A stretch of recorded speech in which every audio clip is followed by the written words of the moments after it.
26 जनवरी 1992 भारत के इतिहास का वह ऐतिहासिक दिन जब जम्मू कश्मीर में आतंकवाद अपने घुटनों पर आ गया था। जब आतंकवादियों से जान की धमकी मिलने के बावजूद आज के पीएम मोदी ने श्रीनगर के लाल चौक में तिरंगा फहराया था और जब पाकिस्तान को भारत ने अपनी ताकत की झलक दिखाई थी, उस वक्त नरेंद्र मोदी ने अपने भाषण में ये कहा था, 26 जनवरी को परसों अब चंद घंटे बाकी हैं, लाल चौक में फैसला हो जाएगा किसने अपनी मां का दूध पिया। तो आखिर कैसे ओपोजिशन पार्टी के आम कार्यकर्ता होने के बावजूद उस वक्त नरेंद्र मोदी ने जम्मू कश्मीर में आतंकवाद को मुंहतोड़ जवाब दिया था। उसी साल टेंट में विराजित रामलल्ला के सामने उन्होंने कौन सी प्रतिज्ञा ली थी और जब वो आध्यात्म की तलाश में हिमालय गए थे तब उनके गुरुजी ने उन्हें कौन सा मंत्र दिया था, जानेंगे इस वीडियो में। लेकिन उससे पहले नए दर्शक जल्दी से चैनल को सब्सक्राइब कर दीजिए। दरअसल साल 1992 में जम्मू कश्मीर में आतंकवाद अपने चरम पर था। तभी बीजेपी के वरिष्ठ नेता मुरली मनोहर जोशी ने ऐलान किया कि वो श्रीनगर के लाल चौक पर भारत का तिरंगा फहराएंगे, जिसके लिए कन्याकुमारी से कश्मीर तक एकता यात्रा निकाली गई थी। लेकिन साथियों, आतंकवादियों ने इस रैली में शामिल होने वाले नेताओं को जान की धमकी दी थी। तभी नरेंद्र मोदी ने कश्मीर पहुंचने के ठीक 2 दिन पहले 24 जनवरी के दिन ऐसा भाषण दिया था जो सुनकर आतंकवादियों के पसीने छूट गए थे। उन्होंने कहा था कि हमारी यात्रा ने आतंकवादियों को परेशान कर रखा है। लाल चौक में पोस्टर्स लगाए हैं, दीवारों पर लिखा है, जिन्होंने अपनी मां का दूध पिया है वो श्रीनगर के लाल चौक आए, आकर भारत का तिरंगा झंडा फहराएं। अगर वो जिंदा वापस जाएगा तो आतंकवादी उसे इनाम देंगे। तो आतंकवादियों कान खोलकर सुन लो, 26 जनवरी यानी परसों में अभी चंद घंटे बाकी है। अब लाल चौक में ही फैसला होगा कि किसने अपनी मां का दूध पिया है और किसने नहीं। 26 जनवरी के दिन नरेंद्र मोदी मुरली मनोहर जोशी के साथ लाल चौक पर पहुंचे और तिरंगे को पूरी शान से फहराया। 17 मिनट तक चले इस प्रोग्राम में कार्यकर्ताओं को सीना ताने खड़ा देख आतंकवादियों में दहशत फैल गई थी और उन्होंने एक रॉकेट भी दागा था जो लाल चौक से थोड़ी दूरी पर जाकर गिरा था। 5 से 10 फीट की दूरी पर गोलियां भी चलाई गईं, लेकिन देशभक्तों के हौसले के आगे सब कुछ फेल हो गया। ऐसे ही और कई किस्से भी हैं जिसमें पीएम मोदी ने देश के दुश्मनों को खुलेआम चुनौती दे डाली थी। लेकिन साथियों, क्वेश्चन ये है कि नरेंद्र मोदी के दिल में देश के लिए इतना प्यार और सम्मान जागा कैसे? क्यों वो देश के लिए मर मिटने के लिए तैयार हो गए थे? आइए जानते हैं पीएम मोदी के जीवन से जुड़ी कुछ अनसुनी कहानियों के जरिए।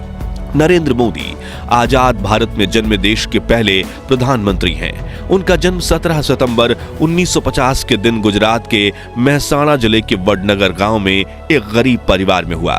उनकी मां का नाम था हीराबेन मोदी और पिता का नाम दामोदर दास मूलचंद मोदी। नरेंद्र मोदी अपने 6 भाई बहनों में तीसरे नंबर पर थे। वे बताते हैं कि बचपन में उनके पिताजी वडनगर रेलवे स्टेशन पर चाय का एक छोटा सा स्टॉल लगाया करते थे और नरेंद्र स्टॉल पर अपने पिताजी की मदद किया करते थे, जहां वो ट्रेन के डब्बों में जाकर चाय बेचा करते थे। उनके बारे में लिखने वाले बताते हैं कि मोदी जी बचपन से ही पढ़ाई में एवरेज स्टूडेंट थे, लेकिन उन्हें स्कूल के नाटकों में हिस्सा लेना काफी पसंद था। भले ही उनकी जेब खाली हो, लेकिन उनका दिल और दिमाग हिम्मत और साहस से भरपूर रहता था। मोदी जी बताते हैं कि उनके स्कूल के पास एक झील हुआ करती थी जिसमें वो अक्सर खेलने जाया करते थे। एक बार उन्हें वहां मगरमच्छ का बच्चा मिला जिसको बहुत बहादुरी से उठाकर वो घर ले आए, लेकिन मां हीराबेन के समझाने पर उन्होंने उसको वापस झील में छोड़ दिया। खेलकूद के अलावा वो इतिहास पढ़ने का बहुत शौक रखते थे, इसलिए वो लाइब्रेरी जाकर कई साल पुराने अखबार और देश के इतिहास से जुड़ी किताबें पढ़ते थे। इसके अलावा वो स्वामी विवेकानंद जी से काफी प्रेरित थे, इसलिए वो उनकी सभी किताबें पढ़ा करते थे। महज 8 साल की उम्र में अपने हिंदी टीचर चंद्रकांत दवे से प्रभावित होकर मोदी आरएसएस में जाने लगे। वहां उनकी मुलाकात एक ऐसे व्यक्ति से हुई जिसके लिए वो झाड़ू लगाने से लेकर कपड़े धोने तक का काम करने लगे। उस व्यक्ति का नाम था लक्ष्मण राव ईमानदार, जिन्हें सभी वकील साहब कहकर बुलाते थे। उनकी मोदी जी पर सबसे अधिक छाप थी। नरेंद्र मोदी को बचपन से ही अच्छे कपड़े पहनने का शौक था। हालांकि वो कभी महंगे कपड़े नहीं खरीदते, लेकिन साफ सुथरा रहना उनकी खूबी थी। उनका स्टाइल बचपन से ही काफी अलग रहा। वो कभी बाल बढ़ाते थे तो कभी बड़ी मूंछ रखते थे, कभी सरदार के गेटअप में आ जाते थे। कोई भी चीज आपको ऐसे नजर नहीं आएगी जिसमें सादगी ना हो। अच्छे तरीके से रहना, गंदे रहना, जूतों का पॉलिश नहीं किया है, कुर्ता ऐसा है, उसका मेरे आदत नहीं, मैं बचपन से आदत नहीं है। लेकिन मुझे नहीं लगता है कि मैंने कभी कोई महंगी चीज परचेज की है, कभी नहीं। मेरे शरीर पे कोई महंगी चीज नहीं होती है, लेकिन मैं साफ सुथरा, धोया हुआ, प्रेस किया हुआ पहनना। 12 वर्षीय नरेंद्र मोदी के दिल में देशभक्ति तब जाग उठी जब 1962 में भारत और चीन के बीच भयंकर युद्ध छिड़ गया था, जिसमें भारत की हार ने 12 साल के नरेंद्र मोदी को झकझोर कर रख दिया और उन्होंने देश की सेवा करने के लिए सेना में भर्ती होने की ठान ली। मगर पैसों की कमी होने की वजह से वो आर्मी स्कूल तो नहीं जा पाए, लेकिन उन्होंने एनसीसी ज्वाइन कर ली। फिर 1965 में हुई इंडो पाक जंग के दौरान उन्होंने भारतीय सैनिकों की काफी सेवा की थी। दरअसल जब भी वडनगर स्टेशन पर सैनिकों से भरी ट्रेन आती थी तो मोदी जी उन्हें चाय और खाना पहुंचाया करते थे। बचपन से ही स्वामी विवेकानंद को अपनी प्रेरक मानने वाले नरेंद्र मोदी 1967 में अपना पारिवारिक जीवन त्याग कर स्वामी विवेकानंद की दीक्षा लेने दीक्षा मठ जा पहुंचे, लेकिन उन्हें वहां दीक्षा नहीं दी गई क्योंकि रामकृष्ण मिशन का सन्यासी बनने के लिए उनका ग्रेजुएट होना जरूरी था। वो नहीं थे, मगर दुखी होने के बजाय वो आध्यात्म की तलाश में हिमालय जा पहुंचे, जहां उनके साथ कुछ ऐसा हुआ जिसकी बदौलत ही आज मोदी प्रधानमंत्री हैं। कहा जाता है कि हिमालय की घाटियों में नरेंद्र मोदी को एक साधु मिले थे, जिनके शिष्य बनकर उन्होंने तपस्या करना शुरू किया। इसके साथ भगवा वस्त्र और कमंडल लेकर इन्होंने कई राज्यों में यात्रा करना शुरू किया। इसी बीच एक दिन इनके गुरुदेव ने इन्हें बुलाया और कहा कि बालक नरेंद्र, तुम कर क्या रहे हो?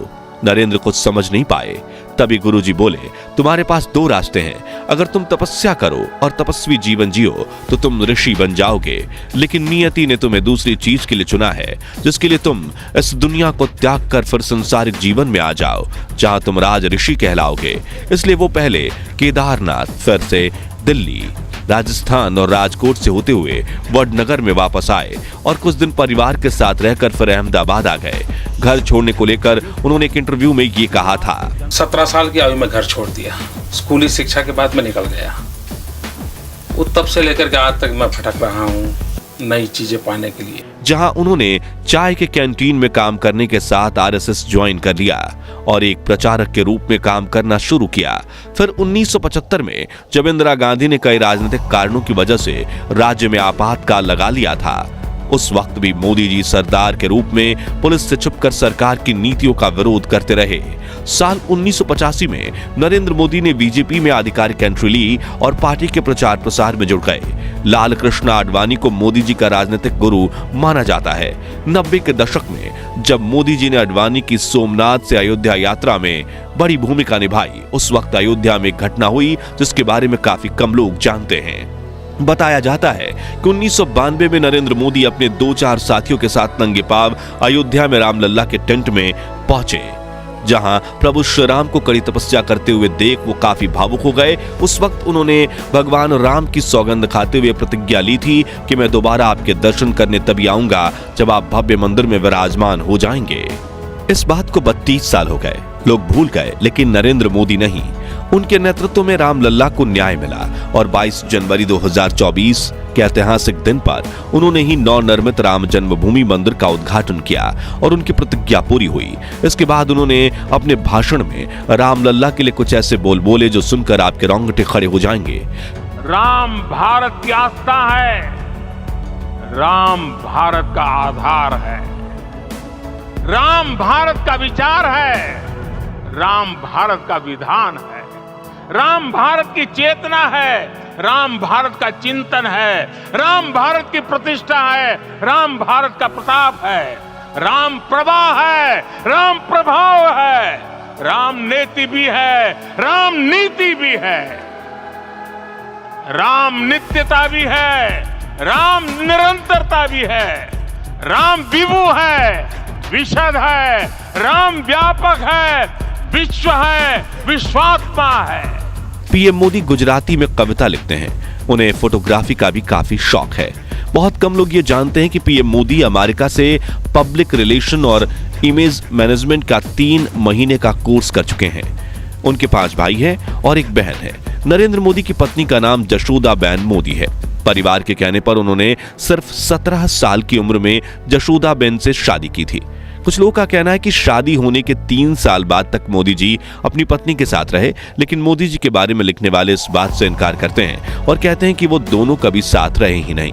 मोदी जी का मानना है कि एक शादीशुदा के मुकाबले अविवाहित व्यक्ति भ्रष्टाचार के खिलाफ ज्यादा जोरदार तरीके से लड़ सकता है, क्योंकि उसे अपनी पत्नी, परिवार और बाल बच्चे की कोई चिंता नहीं रहती। खैर, 1992 में एकता यात्रा करने के बाद पीएम मोदी गुजरात आ गए, जहां 1995 में बीजेपी ने पूर्ण बहुमत की सरकार बनाई। केशुभाई पटेल को मुख्यमंत्री बनाया गया और नरेंद्र मोदी को पार्टी का कामकाज देखने के लिए मुंबई बुला लिया गया। 1998 में गुजरात में फिर चुनाव हुए और बीजेपी की सत्ता में वापसी हुई, लेकिन केशुभाई अब काफी बीमार रहने लगे थे। इस बीच 26 जनवरी 2001 को आए भूकंप ने गुजरात को हिलाकर रख दिया था। लोग सरकार से निराश हो चुके थे। तभी केंद्र में एनडीए की सरकार थी और प्रधानमंत्री थे अटल बिहारी वाजपेयी, जिन्होंने मोदी जी से कहा, तुम्हें दिल्ली छोड़कर गुजरात जाना चाहिए। पहले तो मोदी जी ये बात समझ नहीं पाए, लेकिन फिर उन्हें पता चला कि वाजपेयी उन्हें गुजरात का मुख्यमंत्री बनाना चाहते हैं और गुजरात आने के बाद 7 अक्टूबर 2001 के दिन नरेंद्र मोदी को गुजरात के मुख्यमंत्री के रूप में नियुक्त कर लिया गया, जहां उन्होंने 4 बार लगातार जीत हासिल करके करीब 13 साल तक गुजरात के मुख्यमंत्री का पद संभाला। और फिर साल 2014 में बीजेपी ने केंद्र में भारी बहुमत के साथ जीत हासिल की और 26 मई 2014 के दिन नरेंद्र मोदी बने भारत के प्रधानमंत्री। तो दोस्तों, आज के लिए बस इतना ही। अगर आप इस वीडियो का पार्ट 2 देखना चाहते हैं, जिसमें हम प्रधानमंत्री बनने के बाद मोदी जी के जीवन के रोमांचक सफर की बात करेंगे, तो कमेंट बॉक्स में पार्ट 2 जरूर लिखिए। वीडियो अच्छा लगा हो तो इसे लाइक और शेयर जरूर कर दीजिए। ऐसी ही रोमांचक वीडियोस देखते रहने के लिए हमारे चैनल को सब्सक्राइब करके पास वाली घंटी जरूर बजा दीजिए। धन्यवाद।